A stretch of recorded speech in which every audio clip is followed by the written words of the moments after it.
Hi everyone and welcome on board a group of our Monthly show. My name is Alex Casares and today we have a special guest on board, Cummings, good captain and best person.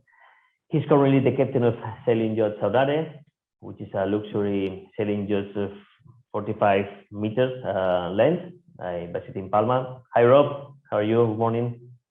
Hey Alex, good, thanks. Nice to see you, and it's a really pleasure to have here on board this show because we start work together years ago when you was made on board. Yeah. So for me, it's very important to stay with you today here. Just to start, the most simple. Could you let us know when you start sailing? Yeah, I started sailing when I was kind of 9 or 10 years old, I think. Back in Plymouth, there's a great little sailing club called Saudade. There's quite a lot of sailors in the industry from there, and it was £20 a year, and I used to go sailing every Friday and started on dinghies and loved it and got really into it. And then as I got a bit older, I was racing dinghies quite competitively and enjoying that side of it, and slowly got into yacht racing. And certainly my mid-teens was spent pretty much predominantly on the water. And from there, it was just kind of a natural progression to do it full time. You know, it's when you enjoy it, when you're from somewhere where the industry is pretty significant anyway, it's easy to slide into. Mm-hmm.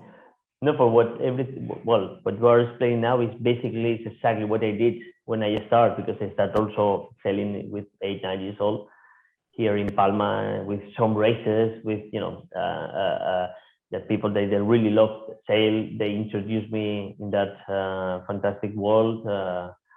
But now you are still sailing. That is a good thing. Yeah, I stopped it, but you are still sailing, and that is let's see what happens in the future.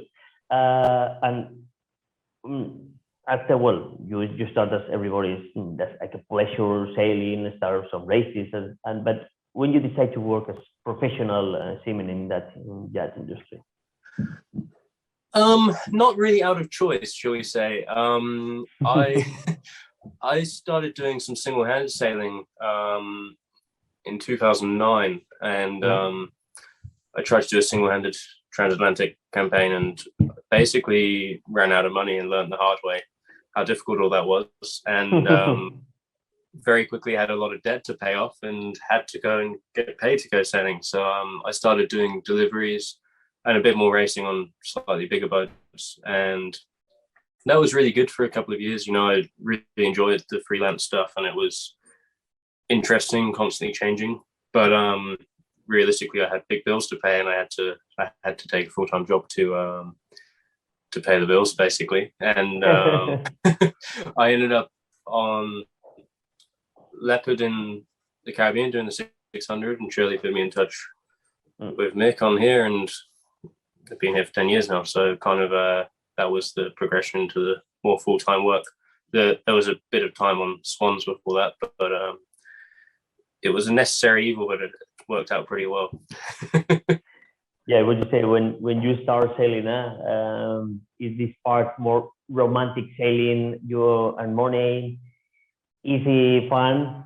After you are growing your own life, you start home, a family.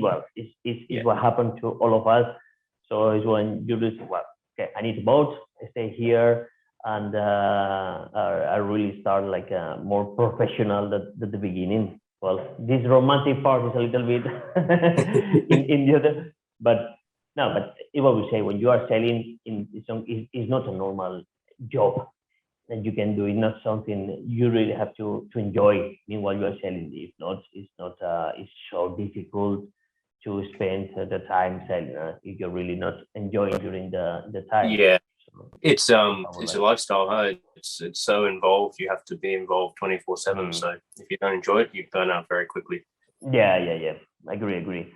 Well, we talked about your boat, Saudade. Can you make an introduction about the Saudade? what kind of Yeah, 45-meter sailing boat, all carbon, titanium, very great design, really. Yeah, built to go long distance cruising, but fast and race orientated. And the owner's been in the industry for many years, and he knew what he wanted, and really come up with a great design. There's lots of space, lots of storage, really good access to all the machinery and everything. And she just sails really, really well. So keeps us on our toes. You know, she's a handful. She's a powerful boat, but great to sail. We can go sailing in almost no wind, and we push pretty hard even cruising. So it's been really good for me. And as I say, I started 10 years ago as decky on the boat with a really good captain, Mike, who taught me a lot, and I had a really good progression up. And yeah, I've been running it now for the last 4 years. And yeah, it's been really exciting. Still keeping me busy. The owner really likes to push the boundaries, and we are always improving the boat. So it's super interesting still, even after all these years. How many guests do you have on board now? We can take 12, but normally 8 or so. Okay, and crew members? 6 crew full time. Maybe a couple more on delivery if it's a longer distance, and then if we're going racing, we've got another 18 on top of that.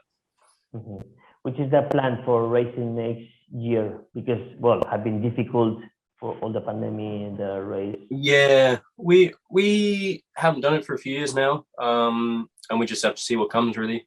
I think super yacht racing in general, obviously all racing struggled in the last couple of years, and it's been hard to have the boats to compete against at this size. Vigione was always one of our main competitors, and my song, which unfortunately is no longer with us. And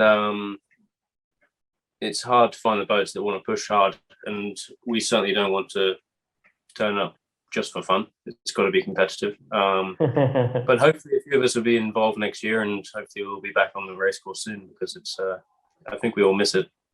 Yeah. I think it's part of the summer, that kind of races, because if you really enjoy, and the most important is that because it costs a lot of money, of the movement of this kind of boats, the crew members, rent apartments, crew members just for that specific races. But it's nice that the owners still love make some races, just to keep everybody. Oh, it's good. I mean, naturally, most owners are fairly competitive anyway, I think. And if you love sailing, you want to go faster and you want to push it. It's nice. And just to get all the people on board who are passionate about it is a good thing, you know. It's keeps everyone excited and keeps everyone pushing the boundaries. Then it's healthy for everyone. Yeah. Yes, I love to do that, to make that question, because I remember my own when this happened. Do you remember the worst storm that you ever passed in your life? Not just in Saudade. Do you remember? Yeah, there's a couple that. Yeah, there's 2 or 3 that really stick out. I think my first ever one that was hefty was actually in the English Channel on a 34-foot yacht, and it was 55 knots, wind against tide, lightning everywhere, and just constantly getting knocked down. It was brutal, and the advantage of the English Channel is it's only a 24-36 hour problem, but it was a exhausting problem. And I think I'll always remember that, and that really set the tone. But again, I was lucky to sail with some people who were pretty good, and the boat was very solid, so it was more unpleasant for the crew than the boat, and we got there and had a good time in France. And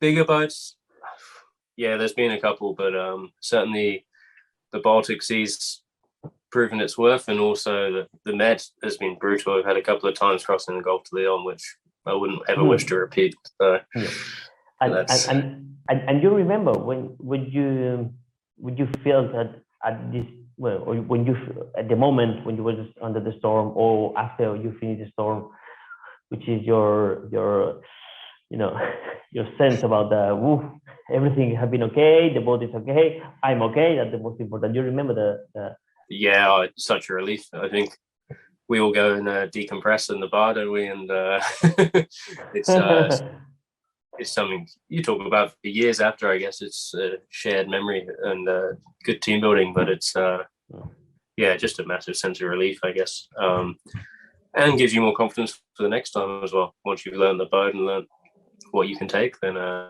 gives you a bit more confidence moving forwards.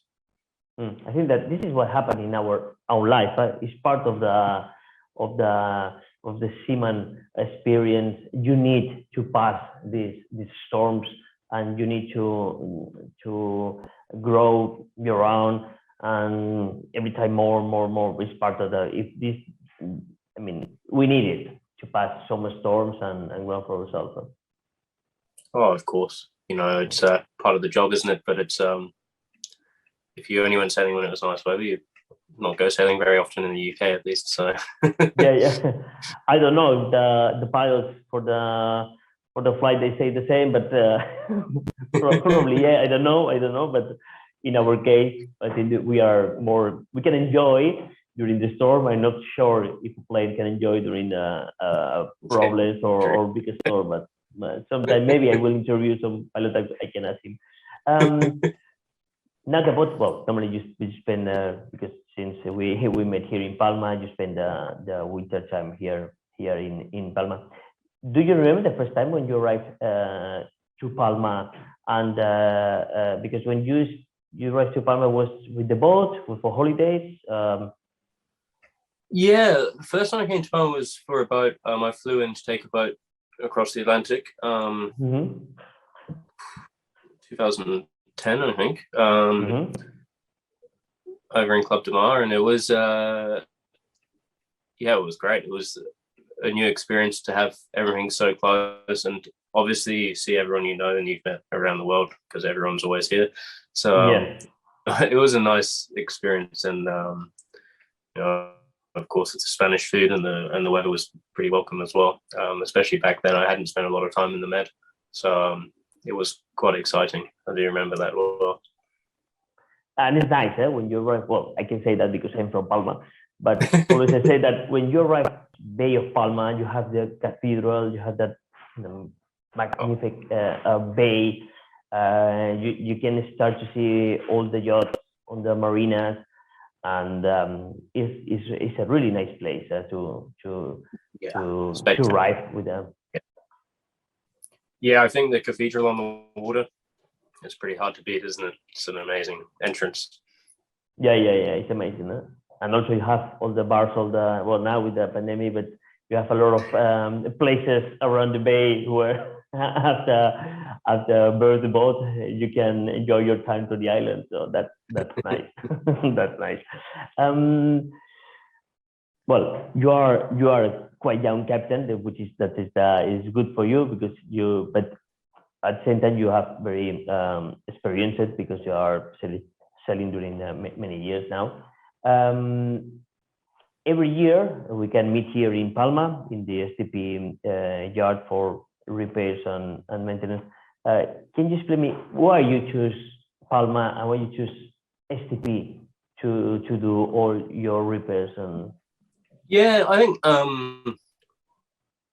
back in the day when we first chose to come over here, it was more driven by where the boat was going to be based out of. But obviously there are a few options around this area, and STP always stood out as a good option, a competitive option, and certainly has the space available to do everything we needed, especially in race prep and stuff like that. And then it's just become impossible to beat, really. There's something about being able to manage your own contractors and the competition that gives you good prices and good quality, and it's a no-brainer now, to be honest. It's the most cost-effective way, but also just the best way to get the stuff we do done. A lot of the modifications we do are fairly complicated and technology intensive upgrades, and I don't think there's many shipyards in the world that could handle that, but here we've got some of the best boat builders in the world are sat here, and and people pull this stuff apart all the time, which gives you the confidence to really get into systems that you wouldn't necessarily normally pull apart. You'd certainly give yourself more time to do it. Yeah. Mainly what you say, because Saudade is not it's not a simple boat. It's quite complicated with carbon, with many technologies. So, but it's nice because every year all the improvement that you do, all the maintenance, also all the companies, they learn about the boat. They teach a lot with the boat, so they are growing themselves. That is very good for the industry here in Palma. But you said that the first time you arrived was around 10 years ago. So what do you think about the growth of the nautical industry in the last 10 years? You have seen that it's grown a lot, yeah. Yeah, and it's incredible, really. I think in a good way. I think there's so much more competition now. The quality and size of the companies involved has got a lot bigger and more capable. And as you say, they've learned the skills and learned the boats, which is irreplaceable, really. But yeah, it's been quite amazing to see. And to watch a couple of big boats get hauled out every day for 6 months is quite incredible here. And it just goes to show that everyone thinks it's a good place to be. But yeah, it's grown a lot, and I'm sure it'll keep going. Yeah, probably in 10 years from now we will see, wow, bigger boat, and then we can say, yeah, we remember, not just 30 years, just today. From now to 30 years, we'll say, wow, have changed a lot the industry. Let's see. Of course, we need to. Now we are not. Where we can just say that we passed the COVID, the coronavirus. We are still in there, but we can start to see the final of the tunnel. So, how the COVID affect the super yacht industry, but for the point of view for John, the captain, with the management, which are the for us personally, we got stuck in the Caribbean initially, so it was fairly stressful at that time. But realistically, actually, program-wise, it hasn't massively affected us. Obviously, we've spent more time at anchor. We've not been going ashore so much. Certainly, I don't think any guests have eaten ashore for a while, and things have stayed more on the boat and more closed, shall we say. But we've still used the boat fairly regularly. Last summer was spent just around the Balearics, which was a safe and a good option. I've found many good little anchorages around here now. But even this summer, we've done Greece and Italy, and obviously there's more paperwork and more stress, but generally it hasn't been a major factor for us. I think in the industry as a whole, that's probably a different story. I think everything's a lot more last minute. There's a lot less security, and I think a lot of experienced people have found themselves out of jobs, and I think people have just reassessed a little bit on what's important in life as well. A lot of friends I know have been in the industry a long time have started to move on. It's certainly a big change, and even just getting crew locally has been really difficult this year. People can't fly in. It's an interesting year, but then refit wise and things like that, it's not been majorly different apart from timing. You need a bit more time because there's less contractors available, and a bit more time for parts and supply chains and things like that. But generally speaking, we've been pretty lucky to get away with it, I think. Certainly not the easiest one, though. One I hope I don't have to repeat in the next lifetime. I know. Well, what we have seen, Rory, you're the same, is the owners, because with the pandemic they cannot travel a lot, so they spend more time on board because they felt safe on board with the same people. I mean, with the crew members, basically the same guests, and so they spent they sail a lot during the summer, and I think that this change also appears a new potentially owners that they are thinking, oh, well, maybe in the past about, I mean, something, yeah, it's yeah, there's something, but they didn't was very interested with the industry, with the yacht. But now they are thinking to buy a boat because they say, well, why not? No, it's a place that I can be there with my family. It's I don't need to share with more people or big hotels. So I think that this could be a good thing for the industry as well. Yeah, I think it's certainly, there seems to be more interest. Certainly the charter side seemed quite busy, and for many people. And then even speaking the last few months, I've noticed there's quite a lot of new owners looking for boats, talking and asking questions. It's good. It's good for the industry.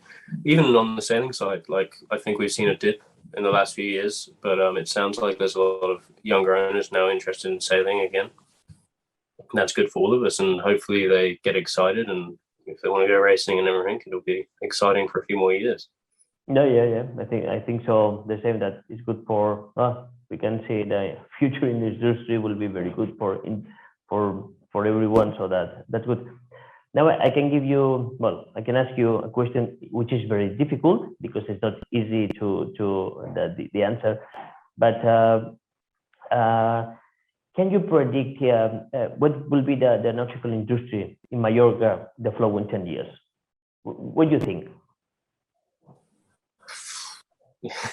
I know it's a difficult question. I think naturally it has to, it will keep growing. But of course, there has to be some balance there because eventually you run out of space.